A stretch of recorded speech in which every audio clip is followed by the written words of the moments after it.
Assalamualaikum warahmatullahi wabarakatuh. Selamat pagi kepada Bapak Muhammad Dani Wahyudi SPDI MPD dan Ibu Pakihatu Dinia MPD selaku dosen pengampu mata kuliah kurikulum. Pertama-tama marilah kita panjatkan puji syukur kepada Allah Subhanahu wa taala karena telah memberikan rahmat kesehatan dan keselamatan sehingga kita dapat berkumpul di ruang Zoom kali ini. Adapun topik yang akan kita bahas yaitu tentang pendekatan tematik, pusat kegiatan belajar sentra, pengelolaan kelas berpindah, moving class activity. Sebelumnya, perkenalkan nama saya Rabi'ah, absen nomor 5, yang akan bertugas sebagai moderator pada hari ini dan yang akan membimbing jalannya presentasi dari kelompok 4. Adapun anggota dari kelompok 4 yaitu Arina Maniskana, Inaya Lisa Adah, Rabi'ah, Saifah Syahirawati, dan Maimunah. Baik, langsung saja kita memasuki materi pertama yang akan dijelaskan oleh Saifah Syahirawati. Dipersilahkan. Perkenalkan, nama saya Saifah Syahirawati akan menjelaskan tentang pendekatan tematik. Pembelajaran dengan pendekatan tematik ini bertolak dari suatu topik atau tema tertentu yang dipilih guru dengan atau bersama si anak. Kemudian penerapan pendekatan tematik ini perlu disajikan contoh model penerapan pembelajaran tematik agar guru itu memperoleh gambaran secara utuh atau nyata. Kemudian pembelajaran tematik ini dilaksanakan dengan menggunakan prinsip pembelajaran terpadu. Nah, pembelajaran terpadu itu sebagai suatu konsep yang dapat dikatakan sebagai pendekatan belajar mengajar yang melibatkan beberapa mata pelajaran, serta diyakini sebagai pendekatan yang berorientasi pada praktek pembelajaran yang sesuai dengan kebutuhan perkembangan si anak. Nah, ciri utama dari perkembangan ini adalah pemikiran mereka yang masih bersifat holistik dan perkembangan anak bersifat terpadu. Aspek yang perlu mendapat perhatian dalam mengoptimalkan pembelajaran ini dengan mewujudkan pembelajaran tematik dan memperhatikan keterpaduan berbagai mata pelajaran dalam setiap kali tatap muka. Kemudian ada fungsi dan tujuan si anak. Pembelajaran dengan menggunakan tematik ini berfungsi untuk memberikan kemudahan bagi siswa dalam memahami dan mendalami materi yang tergabung dalam tema, serta menambah semangat karena materi yang dipelajarinya merupakan materi yang nyata dan bermakna dan dikenal oleh anak. Dan ada beberapa tujuan supaya anak itu dapat memusatkan perhatian pada satu tema atau topik tertentu dan mempelajari pengetahuan dan pengembangannya dari berbagai kompetensi dan memahami pemahaman terhadap materi pelajaran. Kemudian di sini ada ciri-ciri pembelajaran tematik.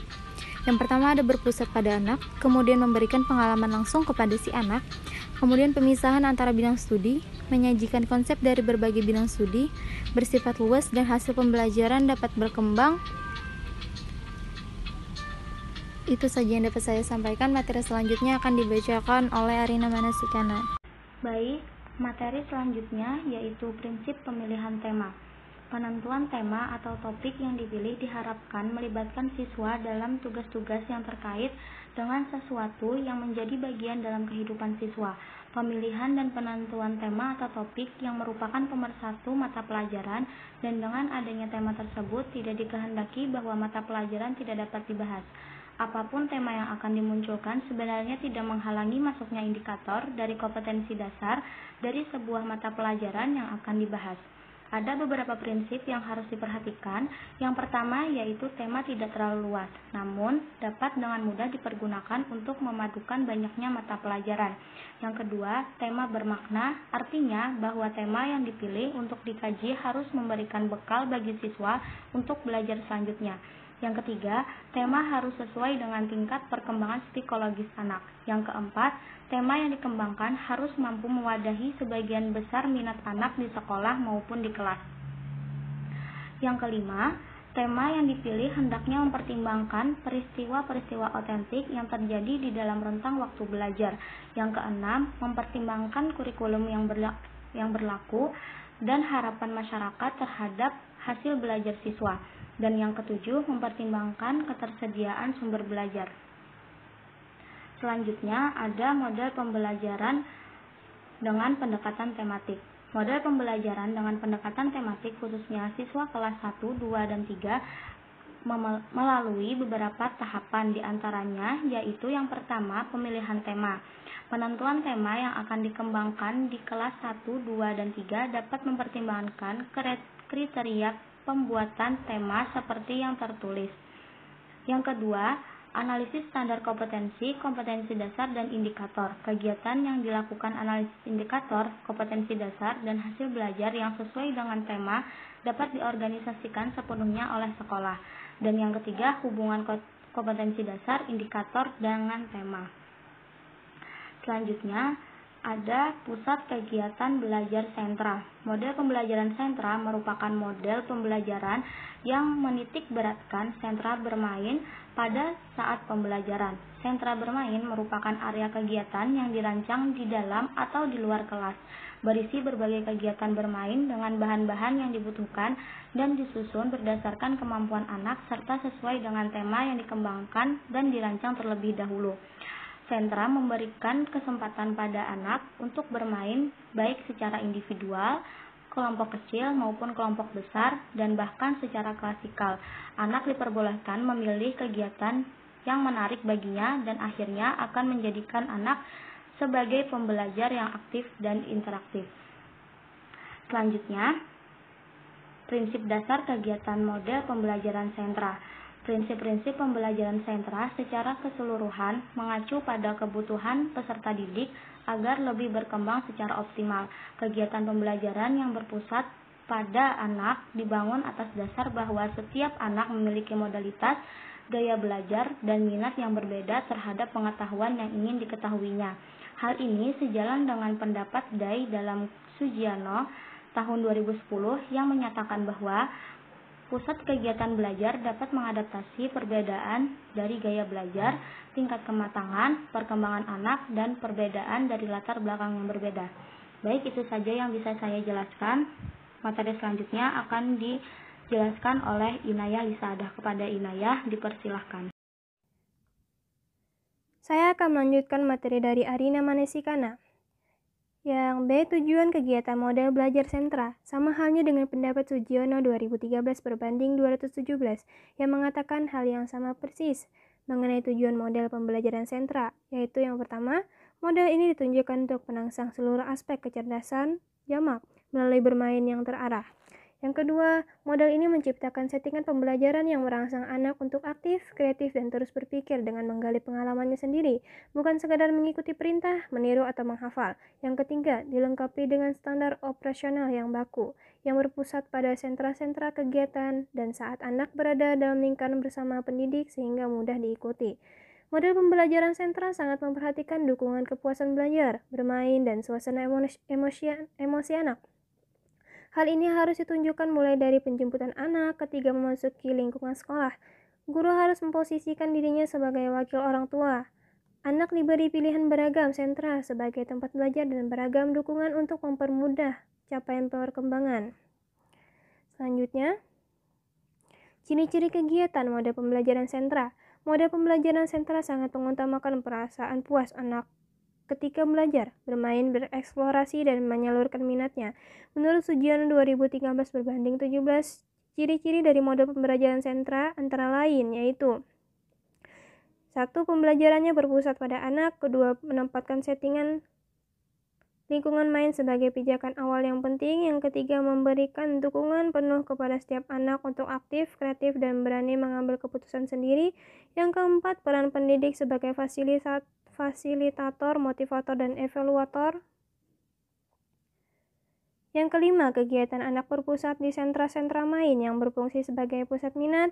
Yang keenam, memiliki standar prosedur operasional atau yang bisa disebut SPO yang baku baik di sentra maupun saat lingkaran. Yang ketujuh, pemberian pijakan sebelum dan setelah anak bermain dilakukan dalam posisi duduk melingkar atau di dalam lingkaran. Materi selanjutnya akan dijelaskan oleh Maimunah. Baik, saya akan melanjutkan materi yang dibacakan oleh Inayah Lisaadah, yaitu langkah-langkah pelaksanaan kegiatan. Yang pertama ada persiapan atau perencanaan belajar. Nah, dalam perencanaan pembelajaran, para pendidik, orang tua, dan pengelola mengadakan rapat bersama untuk menyampaikan tujuan pembelajaran yang akan dilaksanakan 1 tahun ke depan. Yang kedua ada proses pembelajaran.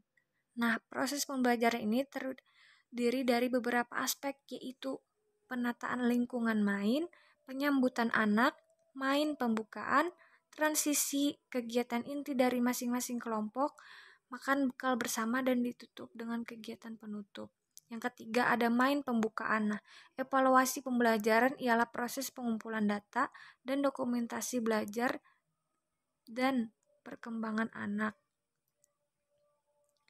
Selanjutnya, ada pengelolaan kelas berpindah atau moving class. Nah, moving class merupakan suatu model pembelajaran yang diciptakan untuk belajar aktif dan kreatif. Menurut istilah, yaitu kegiatan pembelajaran yang didasarkan pada perpindahan peserta didik sesuai mata pelajaran yang diikutinya. Selanjutnya ada strategi penerapan. Yang pertama ada peserta didik berpindah ruang sesuai mata pelajaran. Yang kedua, waktu perpindahan antar kelas adalah 5 menit. Yang ketiga, peserta didik diberi kebebasan untuk menentukan tempat duduk mereka sendiri. Yang keempat, peserta didik diberi toleransi keterlambatan selama 10 menit. Dan yang terakhir yaitu keterlambatan lebih dari 3 kali akan mendapatkan sanksi. Baik, itu saja yang saya sampaikan. Materi selanjutnya akan dibacakan oleh Rabiah. Terima kasih. Saya akan melanjutkan materi dari Maimunah, yaitu tujuan.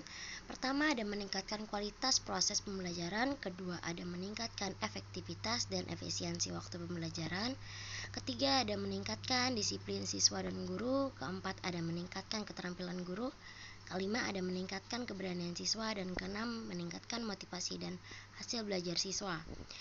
Nah, seperti yang telah disebutkan dari poin 1-6, tujuan moving class ini tidak lain adalah untuk membuat proses dan suasana pembelajaran terasa menyenangkan. Peserta didik ikut aktif dan guru pun turut kreatif dalam memadukan suasana kelas sesuai karakteristik mata pembelajaran.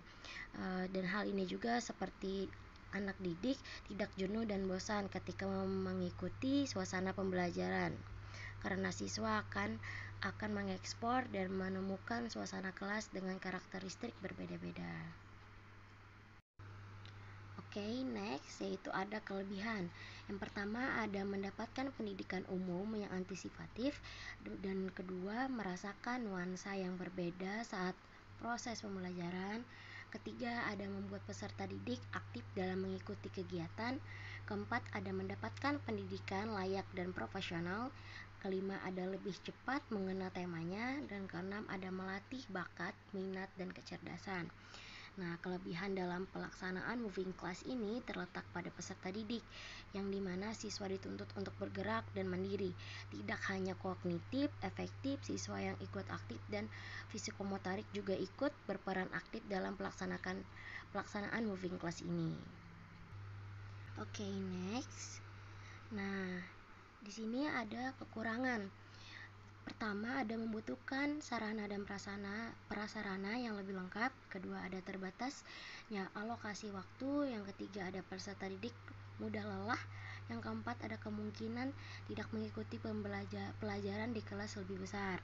Yang pertama itu membutuhkan sarana dan prasarana yang lebih lengkap, yaitu karena sistem moving class ini full activity, maka harus memiliki ruangan yang lengkap dan media yang memadai. Selanjutnya ada terbatasnya alokasi waktu. Saat proses perpindahan kelas, seperti peserta didik hanya diberi waktu 5-10 menit untuk menuju kelas berikutnya. Sedangkan bagi siswa yang terlambat, maka akan diberi konsekuensi sesuai kebijakan guru. Selanjutnya ada peserta didik mudah lelah. Saat pelaksanaan moving class, peserta didik akan lebih sering bergerak dan lebih mandiri dalam mencari kelas selanjutnya. Hal ini mengakibatkan peserta didik cenderung lebih mudah lelah. Dan selanjutnya ada kemungkinan peserta didik untuk tidak mengikuti pelajaran di kelas lebih besar, karena saat proses perpindahan kelas kemungkinan peserta didik untuk singgah ke kantin atau terlambat itu lebih besar. Hal ini dikarenakan rendahnya kesadaran peserta didik terhadap waktu yang diberikan saat melaksanakan moving class. Baiklah, materi yang disampaikan sudah berakhir. Sebelumnya saya akan membacakan kesimpulan hasil presentasi dari kelompok 4 sebelum saya mengakhirinya. Yaitu kesimpulannya, 1. Pendekatan tematik membuat anak aktif terlibat dalam proses pembelajaran dan pembuatan keputusan, memberikan pengalaman langsung pada anak dan tidak tampak adanya pemisahan antara mata pelajaran yang satu dengan lainnya. 2. Pusat kegiatan belajar sentra, sistem pembelajaran yang bersifat menyeluruh yang memadukan berbagai disiplin pembelajaran yang berpusat pada suatu masalah atau topik atau proyek baik teoritis maupun praktis dan memadukan kelembagaan sekolah dan luar sekolah. 3. Moving class adalah teknik pembelajaran yang menggunakan kelas-kelas tertentu beserta media dan alat peraga yang mendukung pembelajaran kelas yang digunakan oleh siswa di kelas. Konsep moving class mengacu pada pembelajaran kelas yang berpusat pada anak untuk memberikan lingkungan yang dinamis sesuai dengan bidang yang dipelajarinya. Baiklah, demikian tadi presentasi dari kelompok 4. Mari kita mengucap alhamdulillahirrabbilalamin. Saya sebagai moderator memohon maaf jika ada kesalahan dalam membimbing diskusi pada hari ini. Saya pamit undur diri. Wassalamualaikum warahmatullahi wabarakatuh.